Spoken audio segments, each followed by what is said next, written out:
Assalamualaikum dan salam sejahtera. Anda bersama saya Zulfitri Yusof dalam Analisis Awani. Malam ini Analisis Awani memberikan fokus kepada pelaksanaan kepada program latihan teknikal dan vocational TVET. Ini seringkali dibincangkan ataupun diutarakan dalam banyak perbincangan kami dalam analisis dan juga agenda Awani, khususnya dalam tahun ini, di mana kepentingannya itu cukup besar, potensinya cukup besar, di mana kita bercerita mengenai 1.5 juta pekerjaan yang ditawarkan melalui Pelan Rancangan Malaysia ke-11 yang dilancarkan pada tahun ini, dan daripada 1.5 juta pekerjaan yang ditawarkan, 60% daripadanya menuntut pekerja yang berkemahiran, dan pekerja-pekerja berkemahiran ini dituntut ataupun datangnya daripada latihan teknikal dan juga vocational. Ini satu perkara yang telah dipropolis sejak dahulu lagi, akan tapi penekanan dan juga pemerhatian lebih diberikan oleh kerajaan dalam beberapa tahun kebelakangan ini.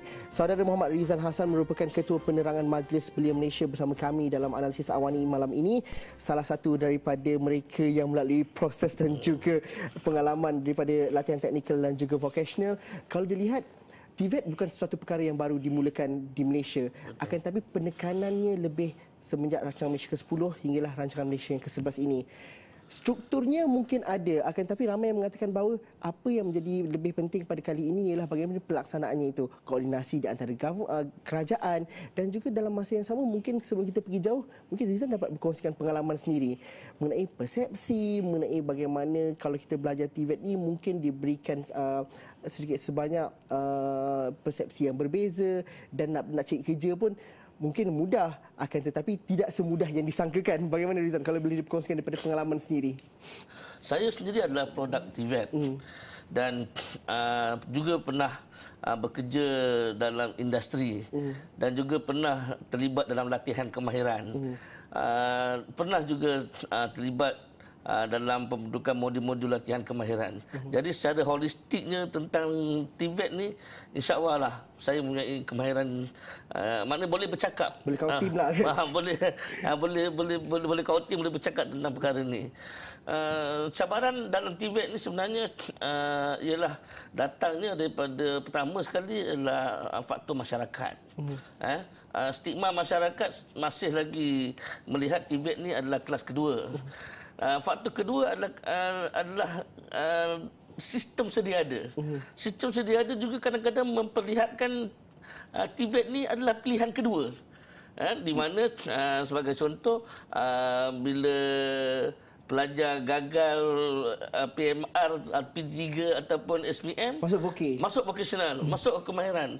Jadi ini datang daripada sistem yang sedia ada.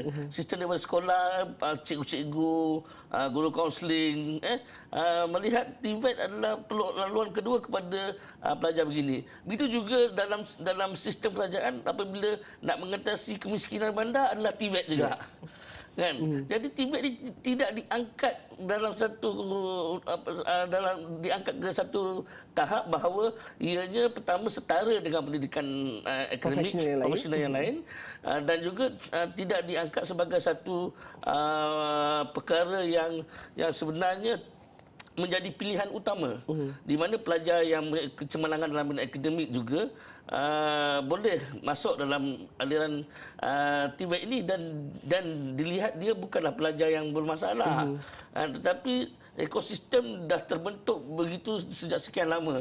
Jadi nak pecahkan tu, nak memecahkan stigma ni agak susah. Tetapi dengan penekanan dan juga mungkin inisiatif daripada pihak kerajaan juga sedikit sebanyak mengubah persepsi itu sedikit sebanyak, dan mungkin menjadikan bahawa, kerana kalau dahulu kalau ditanyakan kepada anak-anak ataupun yang berusia 14 atau 15 tahun, mereka mungkin tidak menjadikan TVET sebagai satu pilihan utama, tapi sekarang mereka kata bahawa kalau yang kerja ganti aircon dan sebagainya pun bisnesnya lebih besar daripada mereka yang makan gaji. Contohnya mereka yang bekerja welding dan sebagainya, kimpalan dan sebagainya, memiliki potensi pendapatan yang cukup besar dan lumayan. Jadi itu saya mengubah stigma tu. Jadi mungkinkah mudah kalau sekarang ni kalau dibandingkan dahulu? mungkin hari ini kita lihat dengan inisiatif-inisiatif yang kerajaan sediakan, kemudian dengan adanya dana-dana tertentu bagi memulakan perniagaan dan juga dana untuk melanjutkan pelajaran, walaupun pada hakikatnya memang tidak mencukupi, kerana bidang kemahiran ni dia bukan bercakap soal buku saja, tetapi soal praktikal, bahan-bahan guna habis. Okey, dan sudah pasti kos untuk menyediakan satu-satu kursus itu tak sama dengan kursus dalam bidang akademik. Okey, ianya memerlukan satu pengorbanan. Pengorbanan daripada ibu bapa juga perlu melihat bidang ini sebagai satu investment kepada anak-anak mereka. Kebergantungan sepenuhnya kepada dana pinjaman kerajaan memang kita akui dalam bidang TVET ini memang tidak akan mencukupi. Tetapi pulangan yang diharapkan memang dijanjikan dengan kejayaan yang agak lumayan dan sebagainya. Tapi dari satu sudut lagi pula kadang-kadang graduan TVET ini berhadapan dengan masalah majikan pula. Apabila majikan melihat ianya sebagai satu ancaman kepada pengurusan mereka dalam meletakkan tanda aras gaji yang tinggi, mereka pula di pihak industri pula berhadapan dengan masalah kebanjiran pekerja asing, kebergantungan mereka yang tinggi terhadap pekerja asing. Jadi cabaran yang dihadapi oleh graduan TVET hari ini adalah untuk bersaing dengan pekerja asing yang mungkin kemahiran mereka lebih kurang sama, tetapi dengan gaji mereka yang lebih murah daripada graduan TVET yang sedia ada. Okey Rizan, saya nak berhenti buat kali pertama, tapi selepas ni kita nak melihat bahawa kalau dalam ekosistem pendidikan kita pada hari ini, contohnya kita memerlukan mereka yang masuk dalam latihan teknikal dan juga vocational ni cepat, kerana tahun 2020 60% daripadanya ialah daripada TVET, dan mereka inilah yang berusia 14-15 tahun pada hari ini yang kena buat keputusan untuk 4-5 tahun akan datang. Akan tetapi untuk memastikan mereka benar-benar minat, bukan kerana ikutan rakan-rakan dan juga inisiatif semata-mata, itu cukup penting. Dan kadang-kadang bakat yang terbaik dalam bidang TVET mungkin mereka yang sudah tidak minat langsung ke sekolah, yang mungkin ada masalah daripada peringkat tingkatan 1 hingga tingkatan 3. Itu mungkin kita dapat ceritakan selepas ini, dan bagaimana MBM contohnya dapat membantu dalam perkara itu kita bincangkan dalam analisis awal ni selepas ini.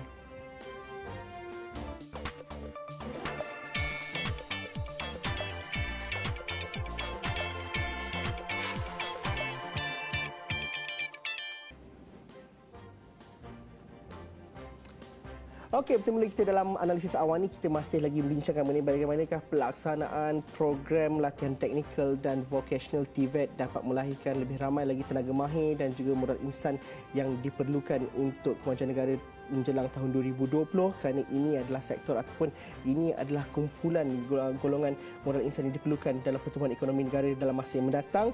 Besar nampaknya kat situ.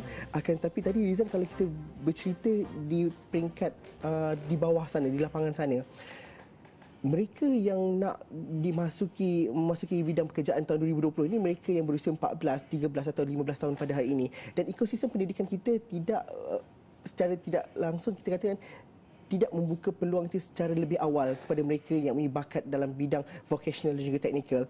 Itu kita kena akui, suka atau tidak suka. Jadi pengalaman Rizan, bagaimana kita nak melihat bahawa mereka yang nak masuk TVET ini nanti benar-benar ada kemahiran, benar-benar ada minat, bukan kerana kita dijanjikan bahawa ini inisiatif yang di-endorse oleh kerajaan semata-mata. Pandangan Rizan bagaimana?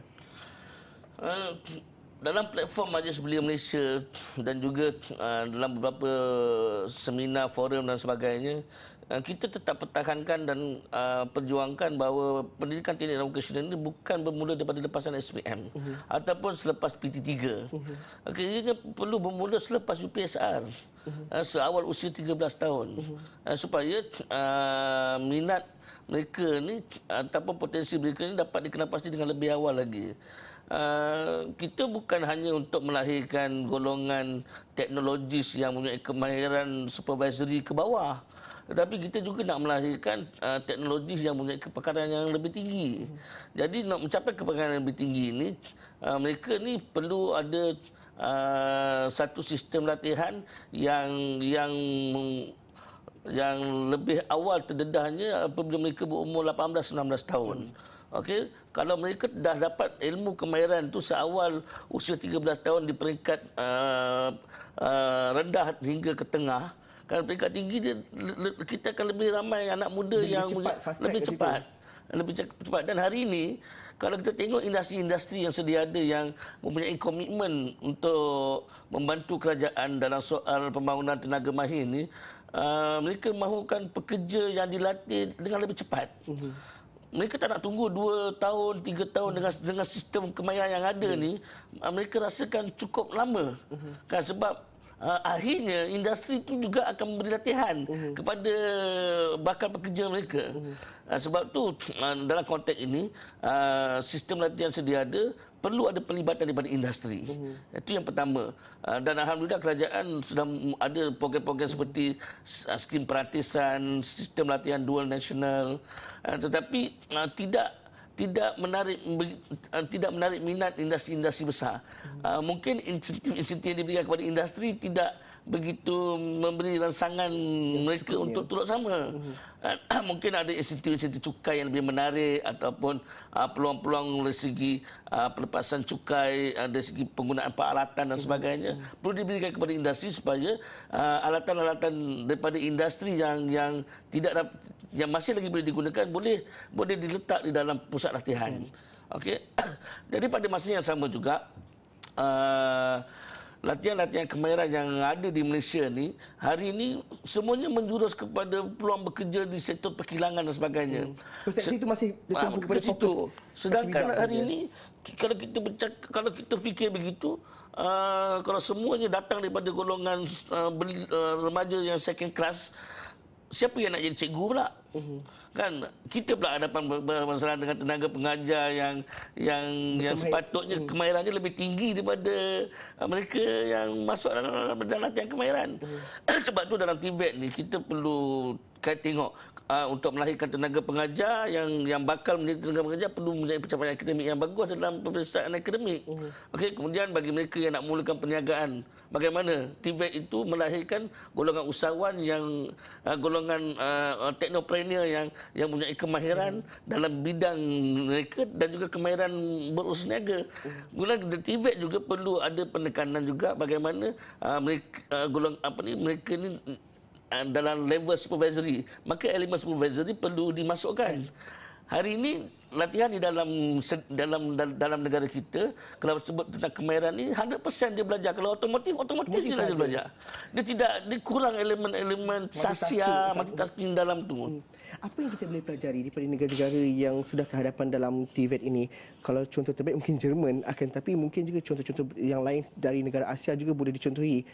Tidak perlu pergi jauh, Korea contohnya, Singapura. Mungkin Rizan ada pengalaman bertemu dengan mereka dan juga ada modul-modul yang boleh dipraktiskan di sini. Kerana kalau daripada ekosistemnya mungkin kita tidaklah ketinggalan jauh. Akan tetapi ada sikit sebanyak yang boleh diperbaiki. Kita satu perkara yang mungkin kita agak kurang adalah attitude. Pembudayaan sikap dalam latihan kemahiran kita ni. Dari segi skill, dari segi pengetahuan dan juga kemahiran, saya yakin sistem sedia ada ni mampu memenuhi keperluan industri. Tetapi satu perkara yang kita masih gagal ialah membutuhkan sikap graduan kemahiran kita kerana industri selalu berhadapan dengan masalah sikap pelajar-pelajar kemahiran. Dari segi komunikasi di tempat kerja, kan? Kemudian dari segi penampilan diri, dari segi pengurusan masa. Sebab itu yang saya kata tadi, latihan kemahiran dilonggokkan dengan pelajar-pelajar yang dikatakan bermasalah saja. Adakah persepsi itu yang stigma paling besar sekali perlu balik-balik dia datang punca daripada satu kilang di situlah, kan. Jadi majikan pun berhadapan dengan satu dilema. Kalau kemahiran ni dia akan hadapi dengan pelajar yang beginilah, dah ada gambaran dia begitu.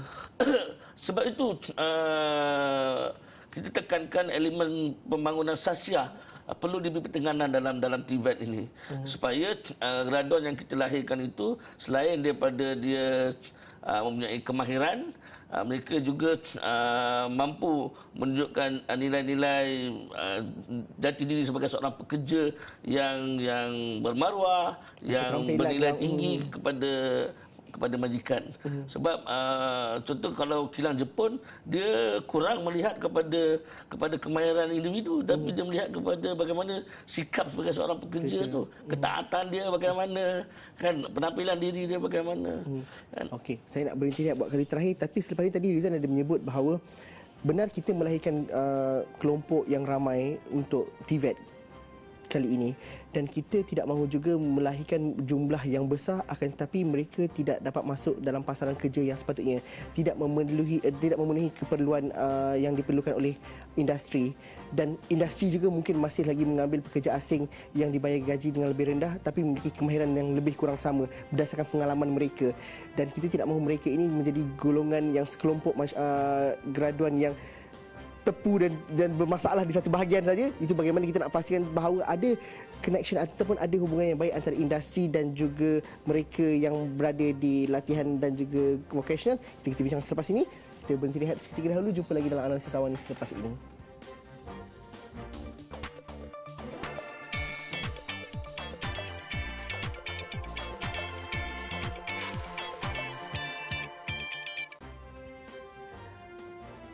Bertemu lagi kita dalam analisis awan ni. Rizan, kalau kita bercerita mengenai pekerja ataupun kita nak melahirkan graduan TVET yang berketerampilan dan juga dapat memenuhi pasaran yang diperlukan di masa akan datang.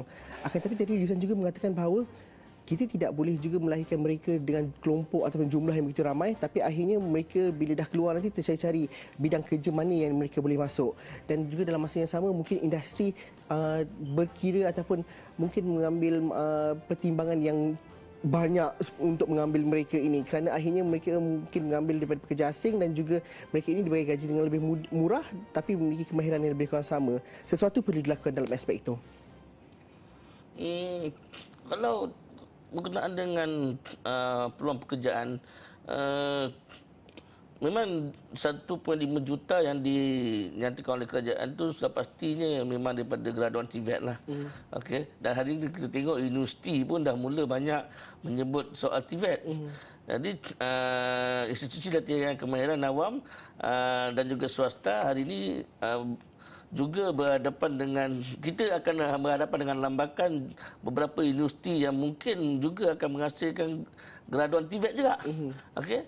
Jadi dia kerisauan yang ada pada hari ini adalah kalau semua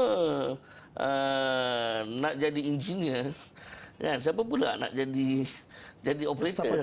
Siapa di bawah ni? Kan? Sebab tu kita tengok dalam soal TVET ini, majikan sebenarnya perlu ada semangat nasionalisme yang tinggi lah. Okay. Saya tidak perlu ambil contoh yang jauh, kita ambil contoh negara-negara terdekat kita macam Indonesia, Thailand. Keutamaan diberikan kepada rakyat mereka. Walaupun bidang pekerjaan itu pekerjaan yang kotor, bahaya ataupun berabuk yang dikatakan 3D lah, yang di mana ramai pekerja asing menjawat jawatan tersebut. Saya percaya sebenarnya anak muda kita mempunyai kebolehan. Cuma peluang mereka untuk berada dalam industri tersebut mungkin terhalang disebabkan majikan berasa lebih selesa untuk menggaji pekerja asing kerana tidak ada tanggungan-tanggungan yang perlu dibayar kepada pekerja asing tersebut. Tetapi hari ini melihat kepada senario ekonomi Malaysia dan ASEAN, saya mengambil kesempatan ini nak menyeru kepada graduan TVET bukan hanya fikir kek ekonomi di Malaysia saja. Sudah tiba masanya anak muda Malaysia, graduan-graduan TVET khususnya, perlu ke luar negara. Kerana kemahiran yang mereka miliki sebenarnya diperlukan oleh negara-negara seperti Laos, Cambodia, dan sudah pastinya peluang pekerjaan di negara tersebut bukanlah yang bersifat level operator, sekurang-kurangnya level supervisor ke atas. Cuma yang diperlukan hari ini ialah balik kepada soal sikap lah. Keberanian graduan TVET kita untuk pergi dengan lebih jauh. Tapi kita tak boleh salahkan graduan itu juga, sebab sistem latihan TVET kita ni, macam saya kata tadi, kalau di otomotif, dia belajar otomotif saja. nilai-nilai tambah yang lain seperti workplace communication tak ada masuk ke dalam tu. Kemudian bagaimana nak buat permanent countermeasure, penyelesaian masalah, problem solving, dan tidak ada kan. Jadi kalau benda tu kita tidak masukkan dalam sistem latihan TVET kita pada hari ini, kita akan hadapi kalau dulu suasana menganggur. Lepas ni graduan TVET menganggur paling ramai. Tapi dalam pada aspek kita bercerita cabaran dan juga menyelesaikan masalah-masalah yang tak nak kita hadapi di masa akan datang, mungkin ada juga kisah-kisah kejayaan tak tahu success story yang dah dilahirkan daripada TVET yang terlebih dahulu, dan itu juga perlu diraikan kerana kadang-kadang kalau kita bercerita mengenai sesuatu perkara yang nak dilakukan, agak sukar untuk kita mengubah segala struktur yang ada. Akan tapi mungkin dengan kisah-kisah kejayaan dapat memberikan inspirasi yang baik kepada mereka ataupun anak-anak muda yang mungkin menonton umur 13-14 tahun untuk menjadikan ini sebagai satu pilihan utama. Rizan. Contoh terbaik pada ketika ni ialah adik Airul Firham lah, yang memenangi pingat gangsa di World Skill Competition di Brazil pada tahun ni. Dan selepas 30 tahun, rakyat Malaysia yang pertama yang mendapat pingat dalam pertandingan peringkat dunia dalam bidang TVET ni. Dan kita perlu lebih banyak Airul lah sebenarnya, kan, yang di kalangan generasi muda untuk kita ketengahkan. Mungkin silapnya dalam TVET ni kita terlalu malu-malu gitu. Kan, kita tak nak menonjolkan. Kan, kita tidak ada satu ikon ataupun anugerah pelajar cemerlang. Kan, kalau tengok bidang akademik ni sampai ke Perhimpunan Agung UMNO pun ada anugerah untuk graduan profesional kan. Tapi TVET ni dilihat lesu, kan, dia tidak ada satu orang yang memperjuangkan dia ke peringkat yang lebih tinggi. Masing-masing mungkin ada berkaitan dengan sistem apabila TVET ni dikendalikan oleh 9 kementerian. 9 kementerian berbeza-beza pula kan. Dia bukan di bawah satu bumbung. Jadi yang ini promosi dia kaedah lain. Ini dia punya pendedahan, dia nak menunjukkan dia punya ikon kaedah lain. Jadi ini semua sebenarnya perlu diselaraskan. Sebab TVET ni adalah agenda nasional. Maknanya menjadi satu perjuangan semua, kerana negara maju memang tidak lari soal TVET. Jerman, Korea, Jepun, Singapura, TVET ini adalah pilihan yang pertama. Jadi koordinasi menentasi semua kementerian perlu melihat perkara ni supaya dari segi promosinya, dari segi nak memertabatkannya. Belum lagi kita cerita dari segi pengiktirafan antarabangsa pula kepada graduan-graduan TVET ni. Selama ni kita bercakap soal dana saja. Kemudian sekarang ni dah mula ada trend bagaimana TVET tu boleh belajar kat rumah saja. Kan, belajar secara online. Kan, jadi ini belum kita cerita lagi bahan-bahan rujukan untuk TVET tidak ada dalam bahasa Melayu dan susah nak dapat. Kemudian kita belum bercakap lagi pasal kekurangan tenaga pengajar yang berkemahiran. Kita belum cakap lagi bagaimana kalau pakar-pakar daripada industri nak terlibat dalam bidang latihan, apakah insentif yang diberikan kepada mereka. Jadi benda-benda ini semua perlu digerakkan. Dalam lab terakhir menuju ke 2020 itu rancangan Malaysia ke-11 ni, kita ada 5 tahun lagi kan, dan ini semua perlu digerakkan secara holistik. Banyak yang kita nak ceritakan, tapi masa kita ada 30 minit saja. Tapi kita pasti bahawa ini adalah siri perbincangan yang kita perlu teruskan dari masa ke masa. Dan Rizal mungkin rakan-rakan lain juga boleh datang untuk berkongsi cerita juga bersama kami di Astro Awani. Terima kasih juga kepada anda yang menonton. Jika ada sebarang pandangan dan juga cadangan atau cerita anda sendiri, teruskan bersama kami di platform media sosial kami, Facebook, Twitter ataupun YouTube Astro Awani, ataupun boleh terus buat turun aplikasi Mudahli kami di iOS dan juga di Google Play Store. Sekian sahaja analisis Awani. Assalamualaikum dan salam sejahtera. Kita jumpa lagi di episod akan datang. Terima kasih.